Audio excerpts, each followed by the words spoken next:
Hi everyone, welcome back to my channel. So today I'm doing this makeup look. I hope you guys enjoy it and don't forget to subscribe. Okay, so to start off, I'm just clipping my hair out of the way and using a moisturizer. One that has an SPF is most preferable. And then going in with something to minimize my pores, which I have chosen the POREfessional.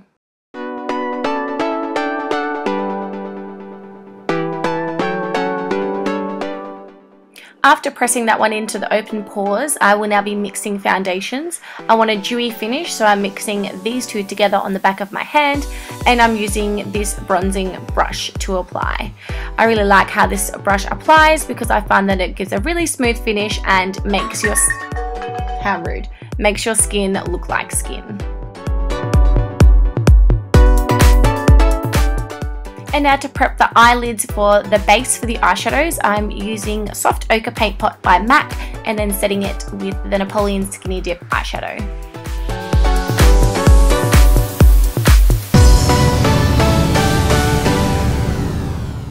Moving on to brows, I've just combed them through. Now I'm using the Napoleon Chocoholic Brow Pencil to line the bottom of the brows and the top and just filling in those really sparse areas.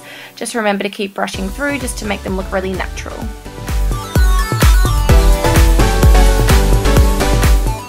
Now that I've applied the darker pencil, I actually go in with the Essence pencil, which is a lighter one. It's actually for people with blonde hair. I put that in the beginning to get the ombre brow. Now I use this Dip Brow by Anastasia on an angle brush to define the outer portion of my brows, so the body and the tail. And what this does is it gives a really obvious ombre brow. Just make sure you keep getting your spoolie to comb through just so it looks really put together and natural.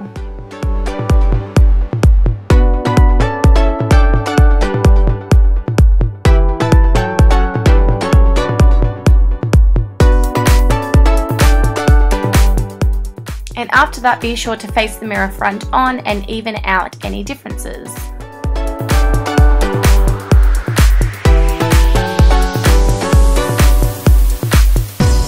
And now go ahead and set your foundation. You can use any pressed powder or translucent powder. And now just take any bronzer that you like. I've chosen a lighter one because I've got no spray tan on, so I don't want it to look too dark for my body.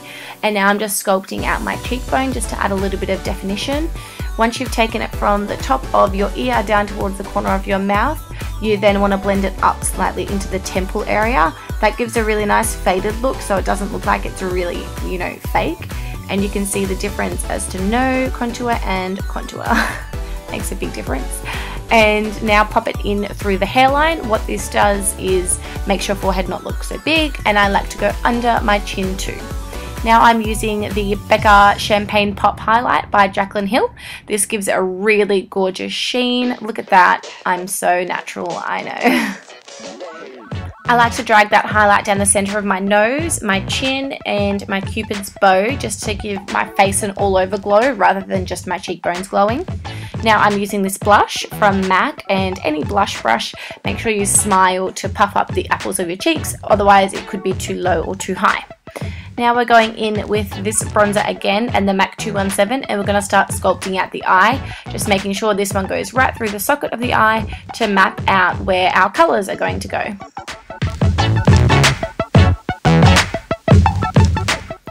And now take any black gel eyeliner and we're going to smudge this on the outer corners of the eyes.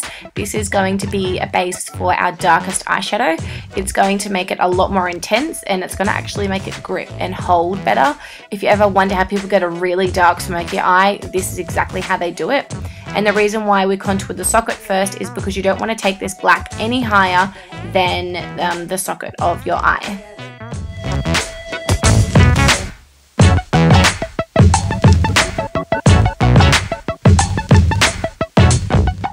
Now I'm taking this shadow called Chocolate Ganache and I'm patting it directly over the top of that, and you can see the eyeshadow just goes on so much nicer and so much more pigmented when we've already got the base laid down. Okay, now I'm using a shadow called Copper Topper, and I am going to diffuse that line through the socket just to make it look really smoky so you can't see where that really dark color stops and starts, and just to make the socket of our eye appear a little bit more defined. And now take a slightly smaller blending brush. You can see this one beside the MAC 217 is quite a bit smaller. And we are going to make the socket of the eye look even more defined, and we are smudging out that chocolatey color into the socket, so it's not only on top of the black, but it's also fading into the socket also.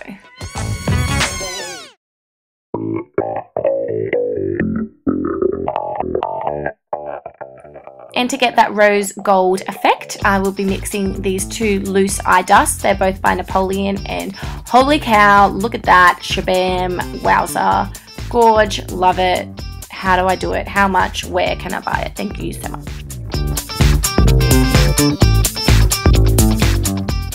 And now that that's on there, pat it out with your ring finger just to blend the two colours nicely together. Now I'm going in with the best concealer, MAC Pro Longwear.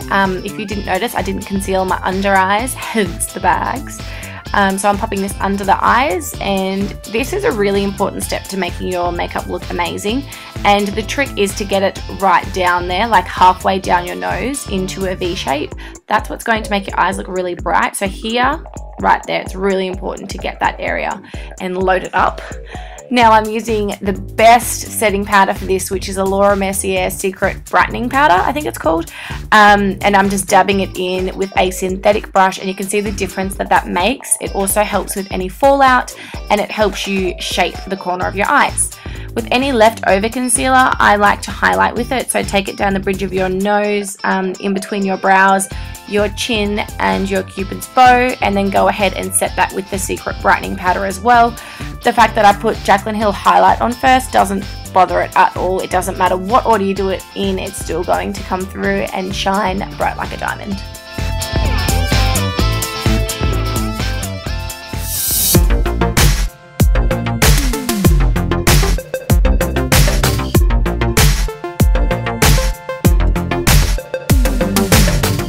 And what I like to do now is get that bronzing brush that I used to put my foundation on, and I just like to remove any bronzer that might have gone too low with my contour.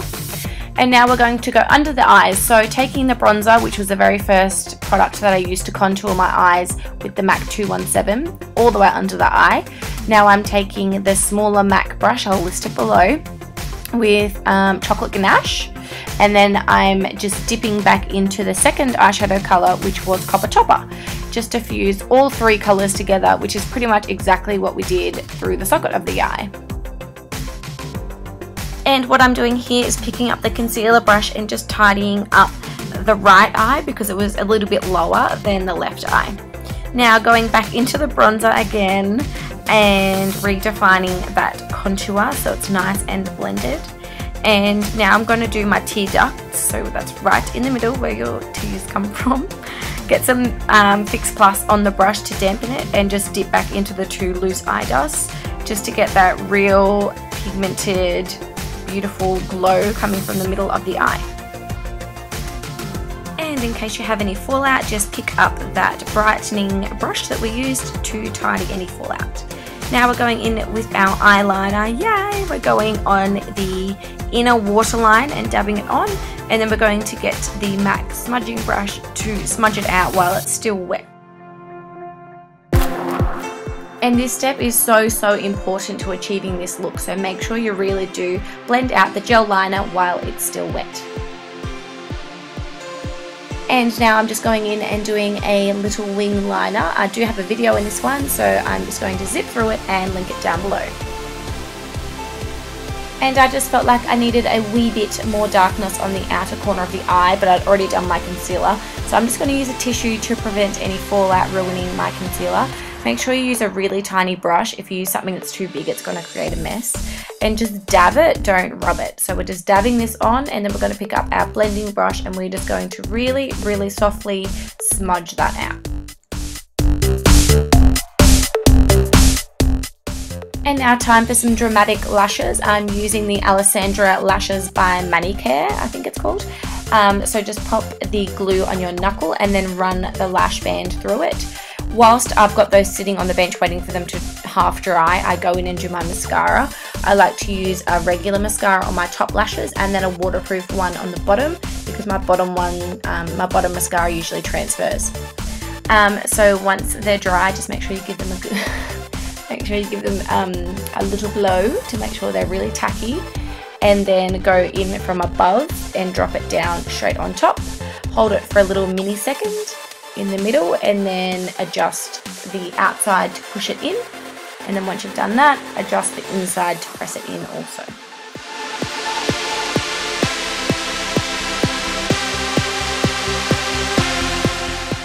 And once you feel like you've got them in place, just for security purposes, I really like to just keep pushing them like literally in to my eye, just so they're really on there. Okay, so time for the lips. Moving on to the lip liner. I will link this one down below. I know that it's from the brand Savvy. I was stoked when Priceline was having like a 40% off sale, so I went nuts on the Savvy lip liners because they're my favourite. We're doing a little bit of an ombre lip, so, and I am overlining. Oh, shock horror. So come on, Rachel. Okay, and now I am using MAC Boldly Bare all over the lips, kind of like as a lipstick, and then I'm going to go in with MAC Pure Zen just for a touch of lipstick, and then really rub your lips together.